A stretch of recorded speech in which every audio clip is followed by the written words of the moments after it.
Manau, kad mes padarėm geras išvadas, teisingas išvadas ir mes šiandien buvom susikoncentravę tik tai rungtynės. Mes apie tai kalbėjome, kad negali mūsų niekas išmušti. Vyrai buvo labai susikaupę. Mes, manau, kad aiškiai žinojome, ko mes norime tiek gynime, tiek puolime. Ir galbūt tai nebuvo pati geriausia gynyba, mes vis tiek darėm klaidų ir varžovai įmetė 90 taškų, bet manau, kad vertėm juos daryti truputį kitaip, žaisti truputį kitaip, negu kad jie pripratę. Ir manau, kad visumoje mes neblogai kovojom dėl kamuolių, jie neturėjo tiek daug, ypač gale. Ir aišku, šiandien buvo mūsų diena. Mes gerai žaisdavom kamuolį, kamuolys gerai judėjo ir mes pataikėm tos laisvus metimus. Tai yra labai svarbu. Mes turėjom progų, mes jas išnaudojome. Aišku, labai toks geras procentas, kaip pasakyti, aš bijau prisišnekėti, bet aišku, bet džiugu.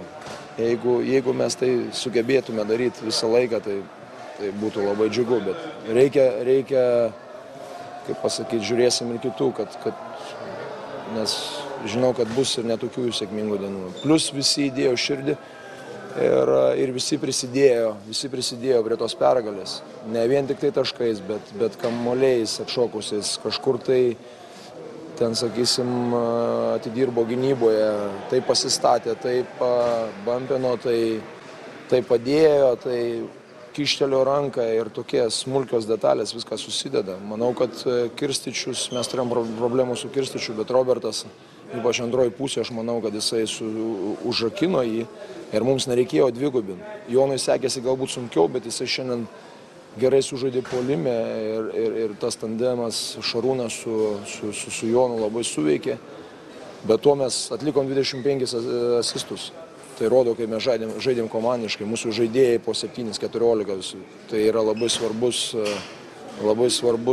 rodiklis. Ir šaunu, kad mes išlaikėm tą skirtumą, nesutrikom, nepasidavėm kažkokiom tai provokacijom ir nedavėm jų gale rungtynių, kad jie sugrįžtų tų greitų tritaškių ir užbaigėm rungtynės pergalingai. Mes labai džiaugiamės. Bet mes žinome, kad čia tik tai pradžia, euforijos jokios nėra ir jos negali būti. Ir mes ramiai džiaugiamės, sakiau, iki 12 pasidžiaugiam, po 12 pradedam galvoti apie prancūzus. Čia žaidėjai, treneriai, mes jau dabar pradėsim galvoti. Josičius buvo išjungtas, kaip pavyko tą padaryti?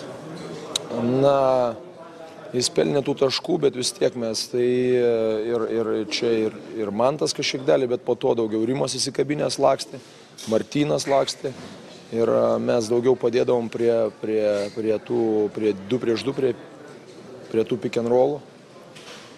Ir manau, kad labai svarbiai ir labai gerai Paulius sužaidė Jankūnas mums. Jisai ketvirtam kėliny išprovokavo, mes specialiai žaidėme, išprovokavo tas pražangas ir mes jau ten gana anksti, serbai buvo susirinkę tų pražangų ir mums buvo lengviau žaisti. Kiekviena bauda yra baudžiama dviem, visai gynyba kitaip, kaip pasakyti, turi persigrupinti.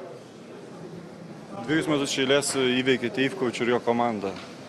Malonu? Taip, mes prieš šį trenerį man teko susidurti ir klubinėme krepšinė, kad aš dirbau Chimkose, jis dirbo Dinamo. Nebijotinai yra, kaip pasakyti, vienas geriausių Europoje ir patirtis ir laimėjimai kalba ir malonu, bet čia nežaidžia mes viens prieš vieną, čia žaidžia komandos ir čia yra daugiau turbūt vyrų nuopelnas. O šiandien įmanoma dar pataikyti geriau negu šiandien? Nes atvažiavot su labai gerų procentų, o šiandien dar pasigerina. Neprisišnekam gerai, patylim. O šiandieninis žaidimas, kiek arti jūsų to idealaus žaidimo vizija, ar kiek ši komanda gali žaisti gerai? Matote, kada pataikai yra labai viskas gražu ir viskas šaunu ir atrodo ir treneris superinis ir viskas, bet iš esmės mes susikūrėm progų, serbai turėjo problemų su 2 prieš 2, su mūsų to derinio ir jisai mums labai gerai veikia ir greitam ir tas judėjimas buvo bubro kelio, buvo kartais įsiveldom į kažkokį ten, bet visumoje aš manau, kad mes žaidėm tikrai gerai. 100 taškų įmesti, kažką tai reikia daryti.